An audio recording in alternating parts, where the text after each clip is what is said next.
सुधा, आज तुमने 4 दिन से अम्मा जी से बात नहीं की और यहाँ तक जब उन्होंने फोन किया तब भी तुमने उठाना उचित नहीं समझा। क्यों कर रही हो तुम ऐसा? अम्मा जी बहुत ज्यादा परेशान हो रही है तुम्हारी बेरुखी को लेकर। वसुधा ने छोटी बहन सुधा को फोन करते ही उससे उल्हाना भरे शब्द में कहा।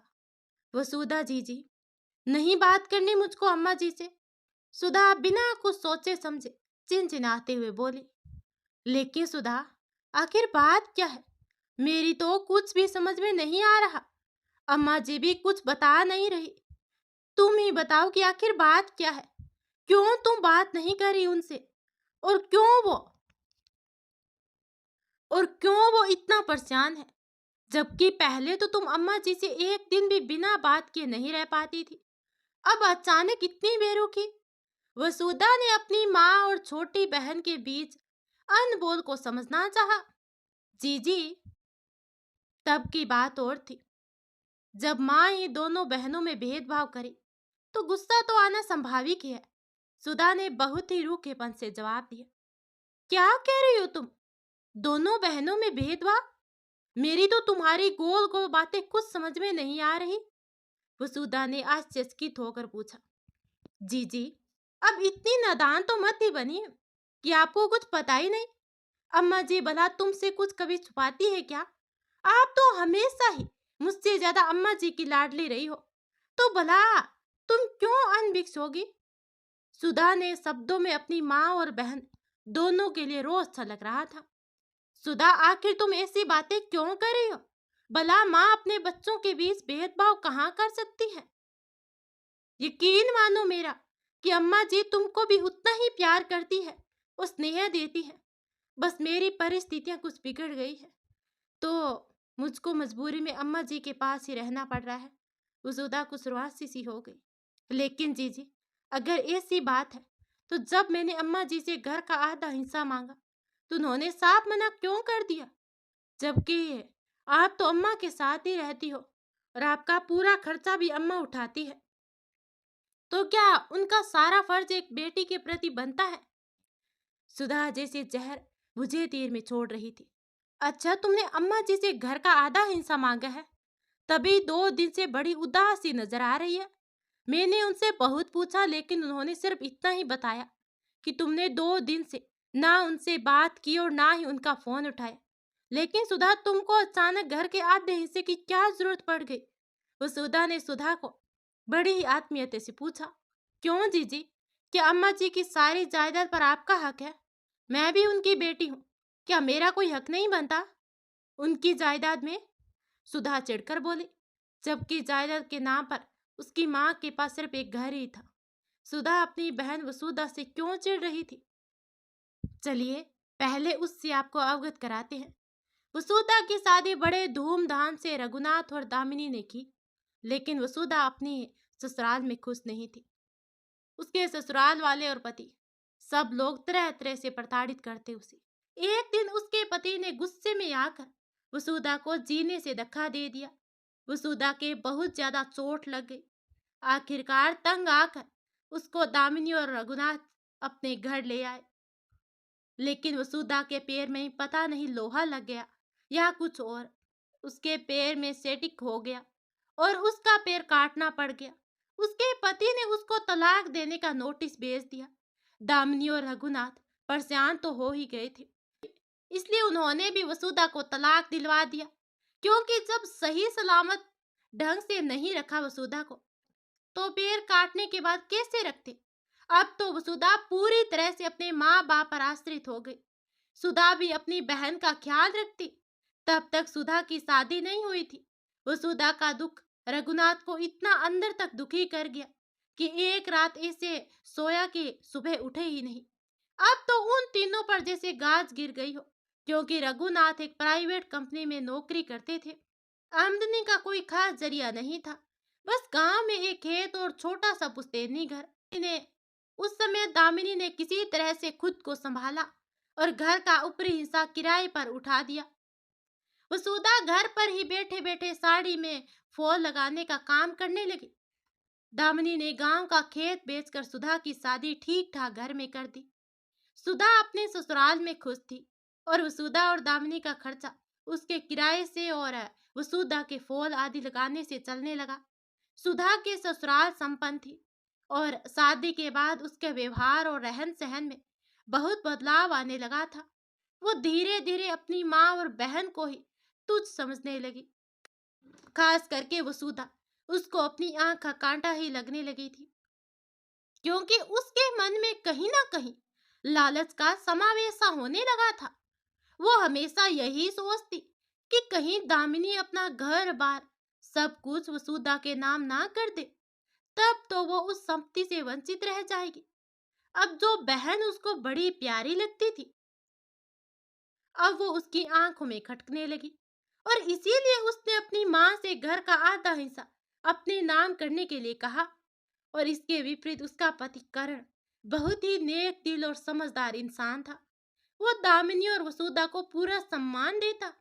दामिनी ने रो रो कर समझाया भी कि सुधा बेटा, वसुधा असहाय है, लाचार है, उसके तो आगे पीछे मेरे अलावा कोई नहीं है। अगर मैं आधा घर तुम्हारे नाम कर दूंगी तो वो तो बेचारी कैसे काम चलाएगी, कैसे और किसके सारी जिंदगी जिएगी। कुछ तो तरस खाओ अपनी बहन पर, क्योंकि घर ही कितना बड़ा है। तुम्हारे पास तो ईश्वर की कृपा से सब कुछ है।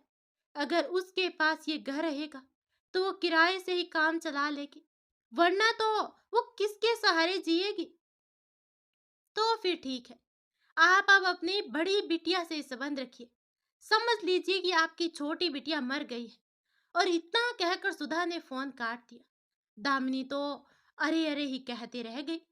इस बात को 4 दिन बीत गए थे। न सुधा ने सामने से फोन किया और ना ही दामिनी का फोन उठाया। सुधा, तुम चिंता ना करो, मैं अम्मा जी को मना लूंगी, लेकिन मैं पूरा घर तुमको दिलवा दूंगी, क्योंकि मेरा तो वैसे भी अभी जिनकी जी उब गया है, मैं आधा हिस्सा भी नहीं लेना चाहती। ये कहकर वसुधा रोने लगती है, लेकिन जब तक पीछे से दामिनी आ गई, नहीं वसुधा, मैं इस घर को किसी भी हालत में सुधा के नाम नहीं करूंगी। इस घर पर सिर्फ और सिर्फ तुम्हारा अधिकार रहेगा। अगर सुधा हमसे संबंध नहीं रखना चाहती तो कोई बात नहीं, मैं समझूंगी कि भगवान ने मुझसे एक ही बेटी दी थी। आज मुझको सचमुच अपनी कोख पर शर्म आ रही है, जिसने सुधा जैसी लालची बेटी को जन्म दिया। और हाँ वसुधा, तू भी कान खोलकर सुन ले, आज के बाद इस घर के टुकड़े करने के लिए नहीं कहेगी, वरना मेरा मरा हुआ मुंह देखेगी। ये कहकर दामिनी रोने लगती है। अम्मा जी, आप ऐसी बातें मत कीजिए और रोइए भी मत। आप देखिएगा सब ठीक हो जाएगा। आप ही तो कहती है कि भगवान पर भरोसा रखो, वो सब ठीक करेगा।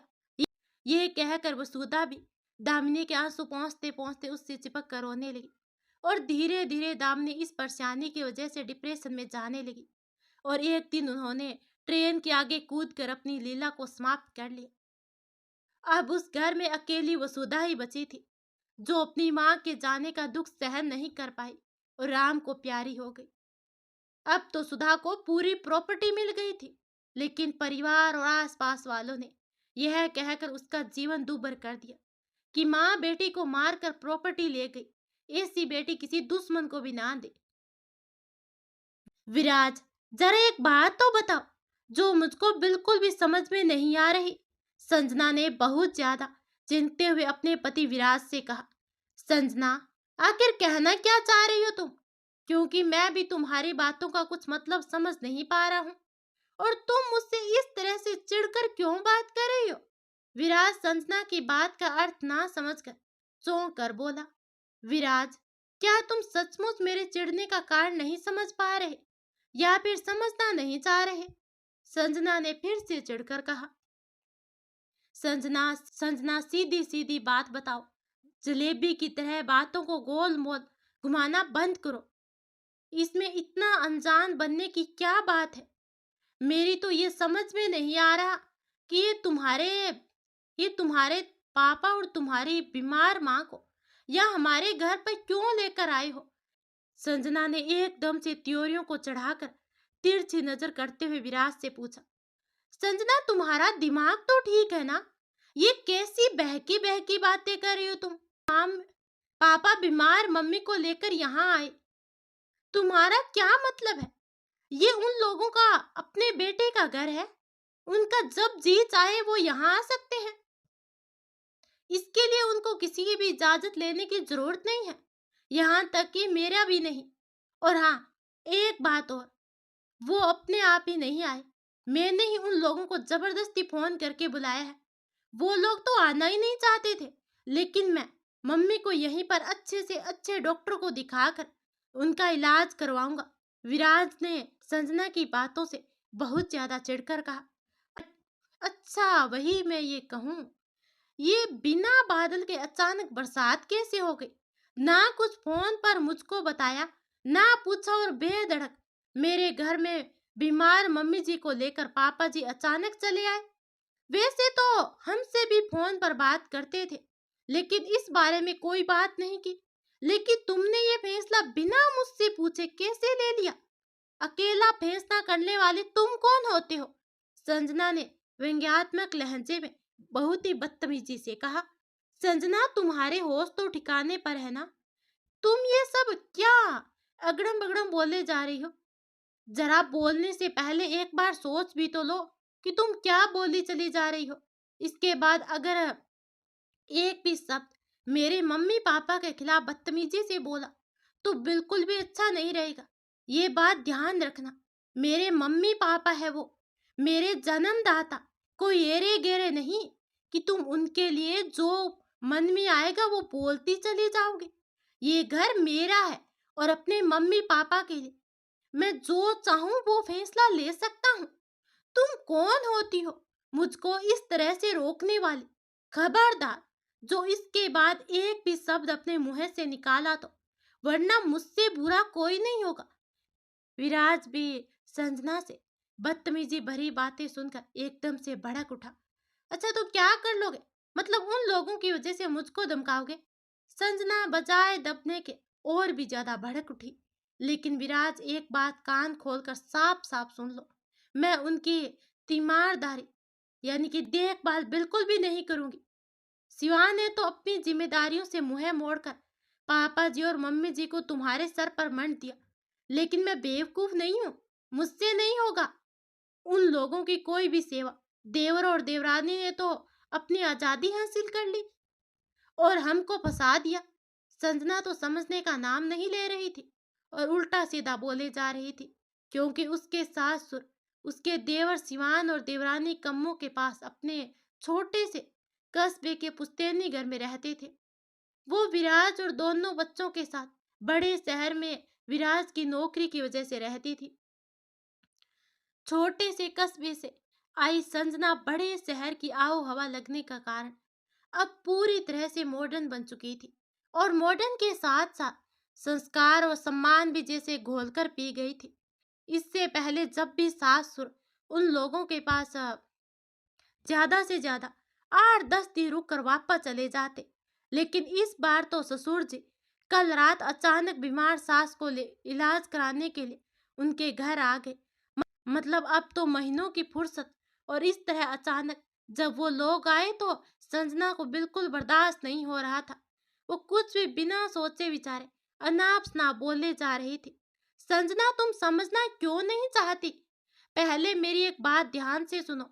मम्मी पापा को सिवान ने नहीं भेजा, मैंने ही जबरदस्ती उन दोनों को अपने पास बुलाया है, और तुमको इससे कोई समस्या नहीं होनी चाहिए। मैं तुमसे कुछ उम्मीद भी नहीं रखूंगा, विराज ने संजना को फिर से समझाते हुए कहा, क्योंकि अपने मम्मी पापा को बहुत सम्मान देता था वो, और प्यार भी बहुत ज्यादा करता। लेकिन विराज लेकिन विराज, एक बात और भी सोचो, अपने दोनों बच्चे अभी छोटे हैं, कहीं मम्मी जी की बीमारी की वजह से उन दोनों को कोई दिक्कत हो गई तो फिर तो और भी मुसीबत हो जाएगी। संजना ने अपनी चाल का दूसरा पासा फेंकते हुए कहा। शायद अभी विराज उन दोनों को वापस जाने के लिए बोल दे। संजना, मम्मी के कोई छूत की बीमारी नहीं है, उनके सिर्फ पेट का दर्द है और जी घबराता है, और उस बीमारी से कोई इन्फेक्शन नहीं होता। मान लो मम्मी पापा हमारे ही पास रहते होते तब तो तुम ऐसा सोचती क्या?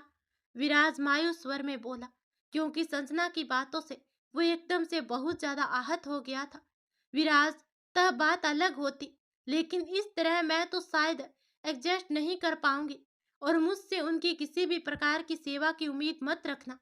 संजना संजना ने बिल्कुल ही साफ मना कर दिया।